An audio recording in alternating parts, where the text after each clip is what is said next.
இறையுறவில் என்றும் நிலைத்திருக்கும் எம் அன்பு நிறை சகோதர சகோதரிகளே, மத்தேயு நற்செய்தி 5ஆம் அதிகாரம் 33 முதல் 37 வரை உள்ள இறைவசனத்தில் இயேசு கிறிஸ்து உண்மையின் முக்கியத்துவம், கிறிஸ்தவ ஒழுக்கம் மற்றும் பொய்யின் பலவீனத்தை பற்றி எடுத்து கூறுகிறார்.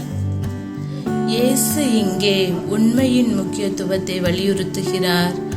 இயேசு இங்கு நமது வார்த்தைகள் ஆம் என்பது ஆம் எனவும் இல்லை என்பது இல்லை என்றும் இருக்குமாறு குறிப்பிடுகின்றார். ஒரு கிறிஸ்தவனின் வார்த்தைகள் எப்போதும் நம்பகமானவையாக, உண்மையானவையாக இருக்க வேண்டும்.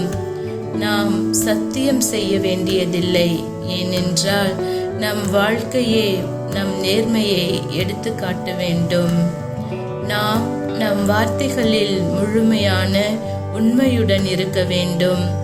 சமூகத்தில் மனிதர்கள் பெரும்பாலும் நான் சத்தியமாக கூறுகிறேன், தேவன் மேல் ஆணை என்று பலமுறை கூறுவதை கேள்விப்பட்டிருப்போம். ஆனால் இயேசு நமக்கு கூறுவது, ஒரு கிறிஸ்தவன் எதற்கும் ஆணையிட வேண்டியதில்லை. அவரது வாழ்க்கையே அவரது நம்பகத்தன்மையை நிரூபிக்கும். நம் வார்த்தைகளில் இயேசுவுக்கு மகிமை கிடைக்கும்படி பேசுதலே மிகவும் முக்கியமானது. இயேசுவின் போதனை மிகவும் உள்ளூர உண்மையை நமக்கு வலியுறுத்துகிறது. நாம் எப்போதும் நேர்மையாக இருப்பதன் மூலம் சத்தியம் செய்ய வேண்டிய தேவையே இல்லாமல் செய்ய முடியும். நம் வார்த்தைகளும் செயல்களும் எப்போதும் கிறிஸ்துவின் ஒளியில் இருக்க நமக்கு உதவி புரிய வேண்டும். கிறிஸ்தவரின் வாழ்க்கை உண்மை மற்றும் நேர்மையின் மாதிரியை பிரதிபலிப்பாக இருக்க வேண்டும்.